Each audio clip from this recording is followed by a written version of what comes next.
de cultivar árvores em miniatura nasceu na China no século V e foi aperfeiçoada no Japão.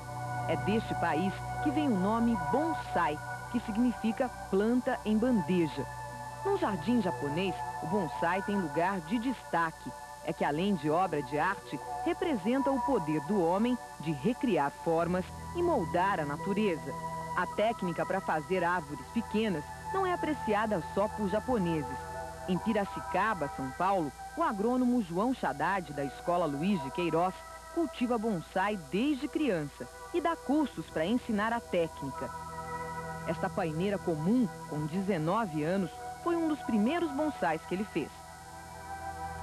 Qualquer árvore serve para fazer um bonsai ou tem árvores que são melhores, outras que não dão certo? Qualquer árvore. Só que a gente prefere, por razões estéticas, as plantas de folhas pequenas. Porque quanto menor, a gente pode fazer um bonsai, tanto menor ainda. E você pode deixar o tamanho que você quiser. Exatamente. A gente regula através de podas o tamanho. A paixão do professor Haddad é fazer bonsai de árvores brasileiras. Olhando esse jequitibá rosa que o Globo Rural mostrou, dá para imaginar por quê. Diminuir uma árvore que na natureza atinge mais de 30 metros é um desafio. O bonsai de jequitibá do Dr. Haddad tem apenas 50 centímetros e 11 anos de idade. A coleção também tem pinheiros, desde a espécie mais tradicional para bonsai até esta aqui, de um pinheiro que não fica adulto em clima tropical. As folhas permanecem verdinhas e pequenas para o resto da vida. Para quem gosta de fruta, que tal ter um bonsai que produz pequenas romãs? Bom, para ensinar para o pessoal como é que se produz, como é que se cultiva um bonsai, o Haddad escolheu uma variedade de goiaba, olha só, uma goiabeira roxa, né? Agora me diz uma coisa, Haddad, qual que é o principal segredo para se conseguir ter uma planta que fique sempre pequenininha e miniatura? Então, basicamente, só o vaso raso e largo, e a gente cortando e podando a planta, já mantém ela pequena a vida inteira. Seu segredo está em ter pouca terra, pouca comida e as podas para ela não crescer. Esse é o segredo básico. Exatamente, é como se você pusesse ela condicionada, apertada e ela não consegue crescer. Para ser um bonsai, a árvore, além de pequena, tem que ter um formato especial. Por isso, o primeiro trabalho é enrolar um arame no tronco e nos galhos. Ele deve ficar bem firme para proteger a casca e permitir o entortamento dos galhos, que vai ser feito daqui a pouco. Agora é colocar na água para retirar a terra sem ferir as raízes, que são bem fininhas. Aqui o cuidado é não quebrar nenhuma para facilitar o pegamento no vaso. Tá pronto já? Tá pronto. Vai pro vaso agora. Isso. Agora, soldado, diz uma coisa, como é que você vai enfiar esse monte de raiz num vaso tão rasinho? Você vai cortar um pedaço da raiz? Não é aconselhável com plantas de madeira dura. Então, goiaba, jabuticaba, eucalipto, os pinheiros também, não é aconselhável que a planta depende muito de uma raiz grossa como essa.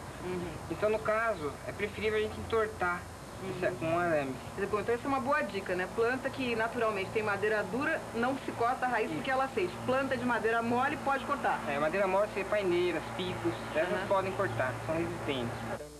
Este entortamento vai ser feito também com a ajuda de um arame que é enrolado na parte mais grossa da raiz. Em seguida, é só ajeitar para que a planta fique bem no centro. Agora vamos preparar o vaso para o plantio. Primeiro vai uma tela no fundo. Depois, areia para facilitar a drenagem da água. E por último, um substrato feito com 50% de terra, 25% de areia e os outros 25% de matéria orgânica. Muda plantada é só cobrir com xaxim.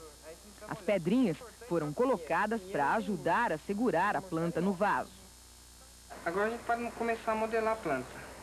No caso, então, eu vou começar a curvar ela, um movimento lento, para que ela, se ela trincar, eu paro.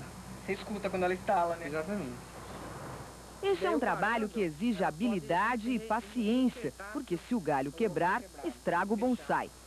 No caso de galhos teimosos, é só colocar um arco de arame e puxar para a posição desejada. Daqui a uns 6 meses, a planta vai estar acostumada com a nova forma e já dá para tirar os arames, inclusive o da raiz. Tá pronto? Tá pronto. Agora me diz uma coisa, Haddad. depois se entorta daqui, entorta de lá, amarra aqui, amarra lá. A planta não sente, não tem perigo dela morrer. Existem plantas mais sensíveis, mas a gente recomenda, no caso, na maioria das plantas, que a gente faça o primeiro plantio e educação da raiz, numa fase e plantando ela inclinada. Numa outra fase, 2, 3 meses depois, a gente faz esse processo. No caso, nós fizemos 2 juntos para ilustrar o pessoal. Nos próximos 15 dias tem que regar diariamente e deixar o bonsai na sombra. Para ele permanecer pequeno, precisa conduzir os ramos novos, fazer podas e, conforme a espécie de árvore, mudar para um vaso mais raso. Para a gente entender bem a importância que tem essa história do tamanho do vaso e da poda, basta olhar para essas duas plantas aqui. Elas são da mesma espécie, têm a mesma idade, ambas estão com 6 anos e olha só a diferença de tamanho. Agora o Haddad vai explicar pra gente como é que faz a poda do bonsai. Normalmente tem 2 podas. Uma que a gente faz são nos brotos novos. Esses... Os pontos de crescimento, isso. Né? E tira todas essas pontas novas que tem aí. Exatamente. A poda é feita 2 vezes por ano, na primavera e no inverno. Além disso, tem que adubar com farinha de osso e torta de mamona a cada 15 dias. Tomando estes cuidados, é possível produzir e manter bonsais como estes aqui, cultivados pelo professor Haddad. E esclarece aqui, já que você entende de coisa de japonês, a minha última dúvida. É bonsai ou bonsai? Eu acho que é bonsai.